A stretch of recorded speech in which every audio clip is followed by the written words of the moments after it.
All right, well today we're going to do some little bit of frost seeding. I run food plots here on the farm year round. Most people put them plant them in the late fall into the winter to have plenty of food for the deer over the winter, deer and turkey over the winter time. But I run them all year round. This time it's, what we got here, February 8th. We do what's called frost seeding. If you're not familiar with that, the ground freezes and thaws, and as it does that, the seeds that we're going to spread out today, they'll make their way down into the soil, and they'll already be in the seed bank when the spring green-up comes. So anyway, we'll spread a little seed. What we're using today is called Comeback Kid. But anyway, we're going to get that spread on the ground. Got a beaver that's been working on my creek. It's starting to dam up an area that I don't really like to have dammed up, but we'll talk more about that when we get down there. So put a camera battery in. I run trail cameras out here year round to monitor the wildlife, and so I'm gonna go replace a battery in one of the cameras, spread some seed, and check on the beaver dam. All this snow and ice melted. Is definitely muddy out there. It's like 55 degrees today, so it's definitely gonna be thawed out and muddy. Those are my camo Crocs.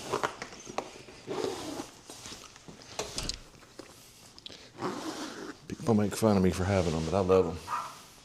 They're very comfortable. I'm gonna head over here to the barn and get my seed spreader. It's hard to believe we still have snow on the ground. What are we going on, like 2 weeks? 2 weeks now.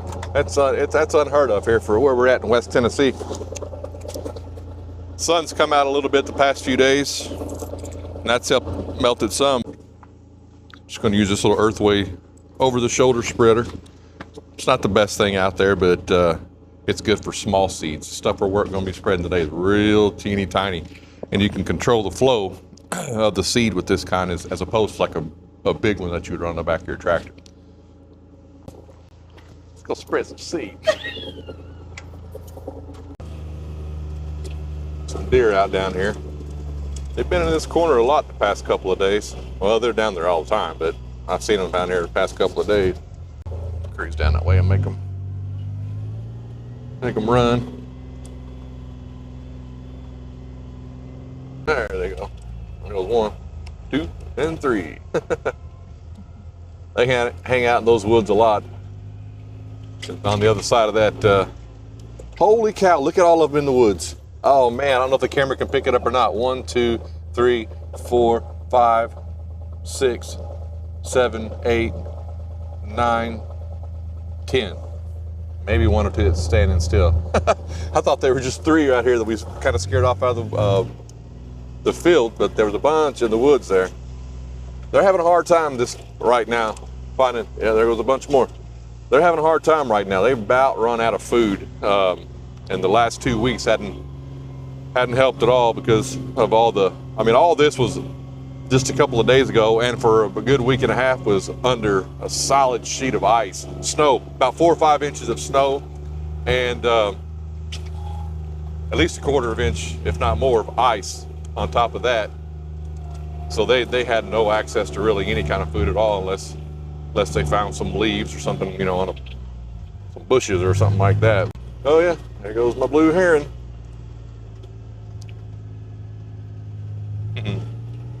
Pond's just about completely thawed out. Thawed out as fast as it froze.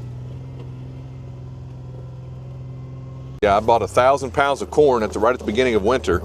Took to feed put in my deer feeders and spread it out a little bit for the deer and turkey for the winter. And I just put the last 50-pound bag out the other day. They've gone through almost 1,000 pounds. Of course, I did take a little bit of a break during hunting season because we're not supposed to, not supposed to put corn out while we hunt. So that was several weeks of not doing anything. But yeah, we've got the bucks out here. Matter of fact, if you look right here right now, you can see where they rubbed on the trees, right there, there, and there. So. I'm working on trying to get the population back established and get some nice mature bucks out here. All right, we're down here at the meadow, what I call the meadow. It's about 2 acres, maybe a little over 2 acres. I call it a meadow just because it's kind of in a low spot of the farm and it's completely surrounded by trees. The deer and turkey really like to work in this area, but anyway, I run these Tacticam by Reveal. They're cellular device or backed up cameras. Every time it takes a picture of whatever, it automatically sends what the picture is to my phone. So I'm just gonna get it set up here and start monitoring the activity.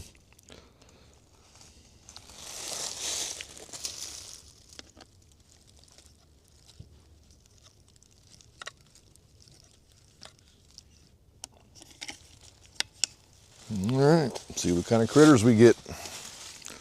I've seen, of course, lots of deer, lots of turkey, and the occasional bobcat. I've got a big Tom bobcat out here, and he travels the whole farm. I've seen him on several different cameras. I got cameras all over the farm, but we'll see.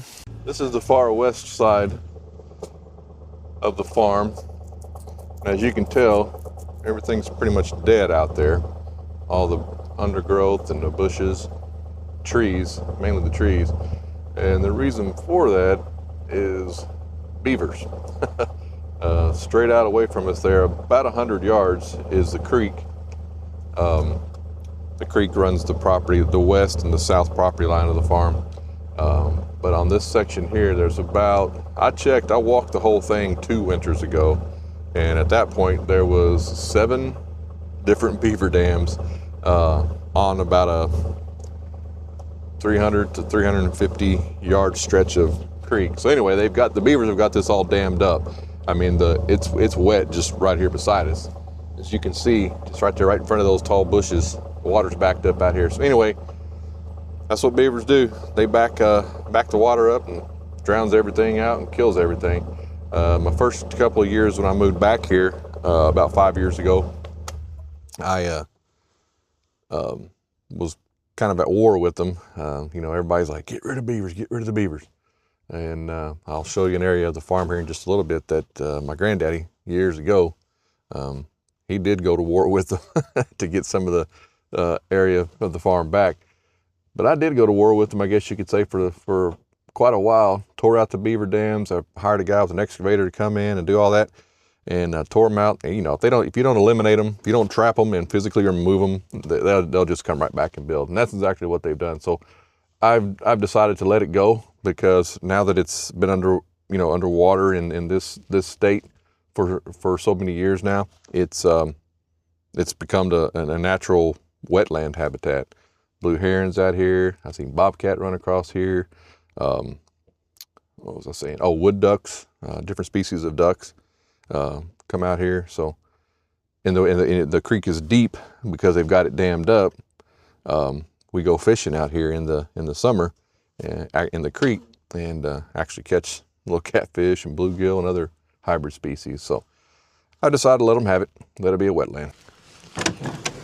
All right, I've already put a little bit of clover out here a couple of weeks ago, maybe 2 or 3 weeks ago, for the snowstorm. But I ran out, so that's what I'm doing today. Put the rest of it down. I already put the majority, I've already planted the majority of this field. I'm just going to put one of these out here, and then we'll go up to another plot that I got up on top of the hill up there. This field here is what I call it, the nasty field, because I couldn't come up with any other name, because when it's in its growth state, it's nasty. Brambles, blackberry bushes, autumn olive, we call it swamp grass. It's a real thick grass that even a tractor and bush hog has a hard time getting through. And it stays wet a lot, as you can see, even in the wintertime, because this is the lowest spot of the field, lowest spot of the farm. So in that back corner and this front corner over here, it stays kind of wet. So it's hard to really get in and work up much. Haven't done anything with it really over the years, except just try to keep it bush hogged, keep it under control from the invasive species and whatnot. Anyway, I got an approval from the NRCS, Natural Resources Conservation Service, to plant this in a pollinator field. So I got approval and got funded for a certain amount of money to buy some seeds that's good for pollinators, honeybees, bumblebees, moths, butterflies, and hummingbirds. So we just started the process of getting our seed picked out that we're going to plant for that. So whenever it dries up enough here, hopefully the next month or two, myself and another guy are going to come out here. We're going to plow this, disc it, cultivate it, and cultipack and get the soil all prepped up, and then spread the seed, flower seed, wildflower seed. So it's not a whole lot that can be done with it other than that, just because it does stay so wet. So the seed blend that I got, or I'm going to get, is going to be good for wetter environments. So that's the plan.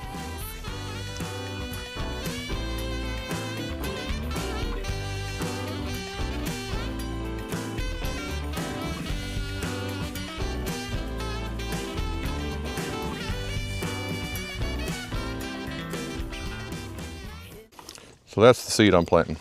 It looks like fertilizer, but it's actually about I think two or three, maybe three species of clover: white clover and red clover, and I think ladino clover, but super tiny. And they're coated. They got a oh shoot, I can't remember the actual name for it, but they're coated to protect them until the soil temperature gets up, like I just mentioned. Soil temperature gets up to where they need to, so it's warm enough to germinate. Here we are at the newest beaver dam on the farm. This guy's been busy. As you can see, I got one of my cell cameras here to check the activity. I come down here every few days, and it's obvious that there's a beaver working. But I wanted to put the camera here to see if I can, see if I can determine how many are here, and two, kind of get an idea of how active he is.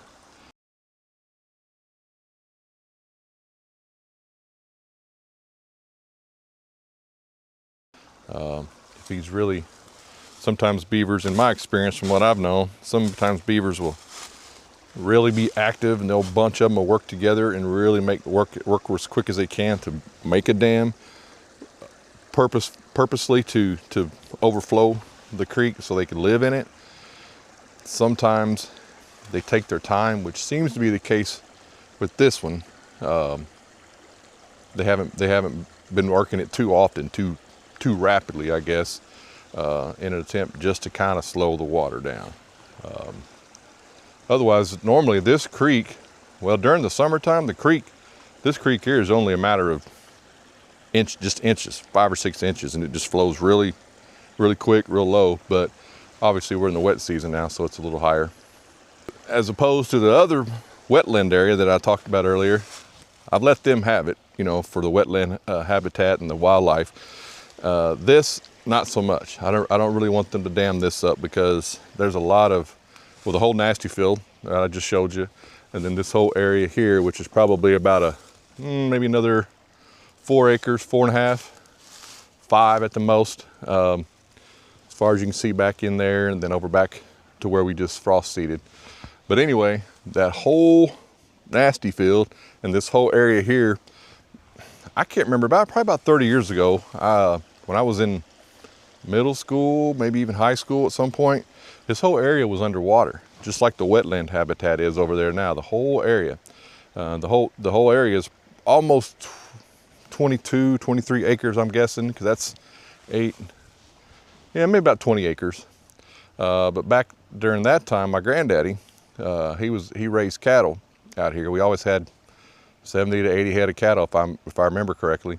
And when he retired from his day job, he bought an old backhoe and an old mini bulldozer and made it one of his primary missions in life to recover this 20 acres so he could graze his cattle. And by golly, that's what he did. He came in and dug out the beaver dams, because this section of creek here was dammed up just like it is down there, back 20, 25 years ago. So he worked really hard to get this back not underwater. And when I see this, I was like, I want to try to keep it to where we can use the land instead of having 20 acres underwater. Beavers have 5 acres underwater down there. I'll let them have that, but that's enough.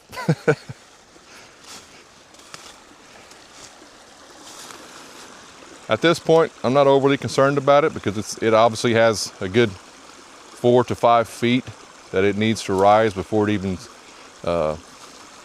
gets out of the bank. So I'm gonna let them have it for a while. But if they keep building up and up and up, they've got to do a whole lot of work to really build this up to the point where it overflows and starts a flooding problem. But if it gets to that point, I've got a buddy of mine that's got a little mini X. We'll come in here and take care of it in 30 minutes. One other thing I would mention is beaver, if you don't know, one of their primary food sources is bark. They chew and tear down trees for two reasons. One, so they can access the bark and eat it, as you can see right here. They'll literally just eat the bark. They won't get much past the cambium layer, which is the sap ring. You can literally see their little teeth marks. So they'll eat the bark as their primary food source. 1, and 2, obviously they do it to dam up creeks and streams and rivers and whatnot. I've got a couple of pictures on this camera in the past few days, and you can see the little dude down here eating. Now here's 2 differences. This is when they do just a strip like this, they're just eating that, and that's it.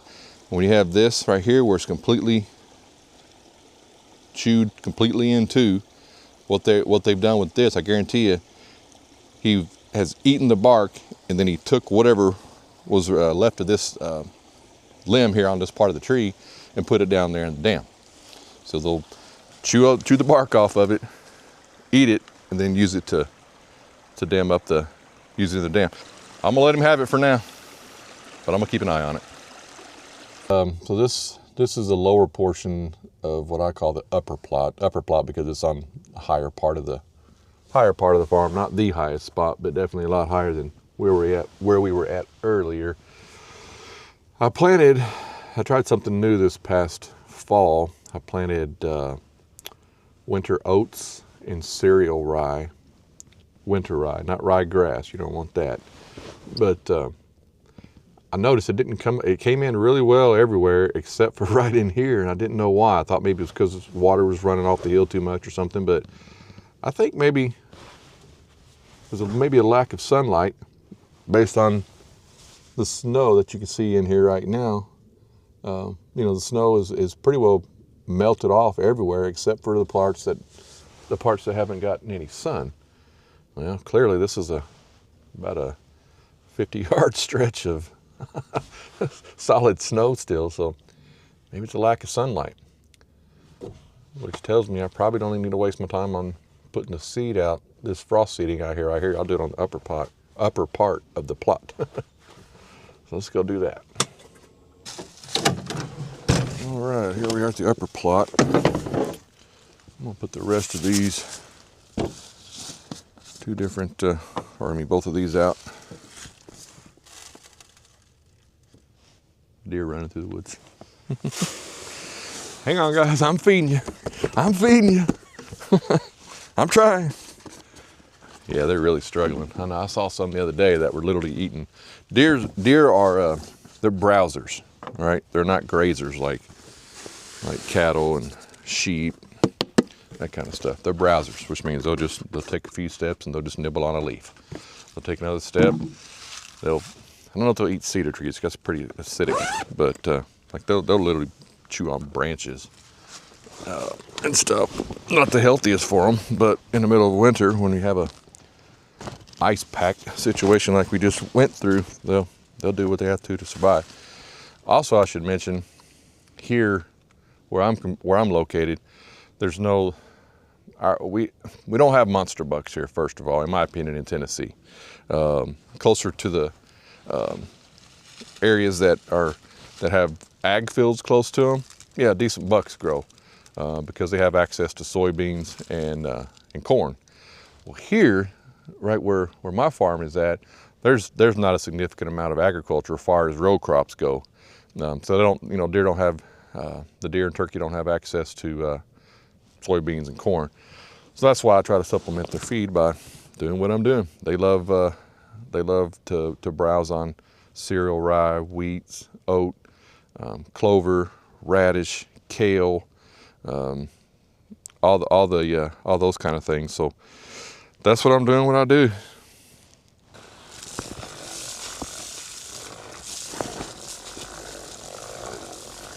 A bunch of deer tracks out here right now. I see deer in this little plot all the time. Ooh, it's muddy. My daughter, one of my daughters, my oldest daughter, and her daughter, my grandbaby, they helped me plant it. I ran the tractor and the tiller, and then spread the seed, and then they came back with the side by side and pulled the cultipacker. Ran the cultipacker over the seeds, so big shout out to them. Yeah, there's deer tracks all out here. Whew, they've been tearing this grass up. You gotta really watch how you regulate the opening on these seed spreaders, especially with these little tiny seeds, because they come out so fast. A lot of people will mix sand in it to help slow the flow and distribute it a little bit easier. See, look here, I'll put it right on top of this snow. Won't hurt a thing. When that melts, it goes right in the ground. This is also a good time if you're doing this kind of thing to look for sheds. And by sheds, I mean deer antlers. Bucks will shed their antlers at the end of, well, right about now. Found one the other day. I'll show you in a minute. So yeah, that worked out perfect, because this plot here is about, well, the whole thing is right at a half acre, and maybe over by a little bit. But I didn't do the whole thing, like I mentioned, because I didn't want to put it down there. I don't think it gets sunlight very well. Of course, the sun changes with the seasons, but anyway, I put it on good and heavy. So we'll see. I was checking my one of my cameras the other day, and there's a shed. And that's what I mean. This is a, if the other side matched this one, this would be a 10-point buck.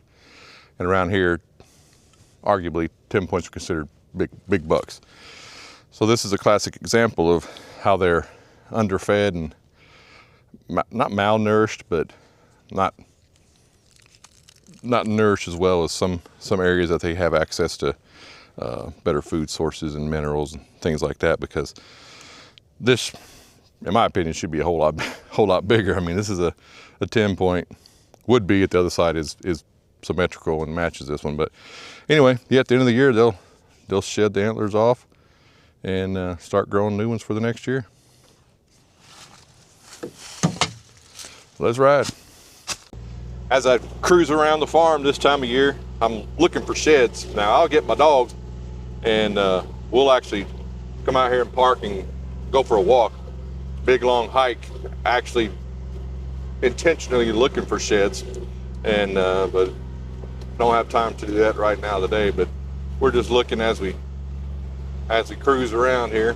But I was just thinking about last year, my daughter and granddaughter, her boyfriend, daddy came out, and a friend of mine came out and helped me burn the valley, which you haven't seen yet. I did a prescribed, or some people call it a controlled burn, to help control vegetation and promote new vegetative growth for the next year. Anyway, we did a burn. We burned about 6 acres, I guess. And after it was all over with, I saw a shed, a deer antler shed down at the bottom of it. It stood out like a sore thumb, because of course the ground was all burnt and the shed was bright white looking, so I made it easy to find. I can ride this thing around and they'll just sit there and watch me. They don't usually get too scared about it, but if you were to get out on foot, making absolutely no noise at all, they don't know what that is, and it scares them. But they don't bother. I guess they're so used to seeing me ride around on the side-by-side here and the tractor and stuff that it doesn't usually bother them too bad. Yeah, see, they're just standing there looking at us still. Oh, there's a bunch more. Oh man, 1, 2, 3, 4, 5, 6, 7, 8, 9. That may be part of that same group we saw earlier. They just made their way over here. Yeah, there's some way down there by the little pond. Saw the other pond earlier when I mentioned it was pretty much all the way thawed out. Well, this is what we call the little pond because it's, well, smaller than the other one. And obviously, the sun doesn't get over here quite like it does the big pond. Quite a bit of ice left on it still. Well, I think that'll wrap it up for today. Thanks for coming along with me. We'll see you next time. Damn it, beaver.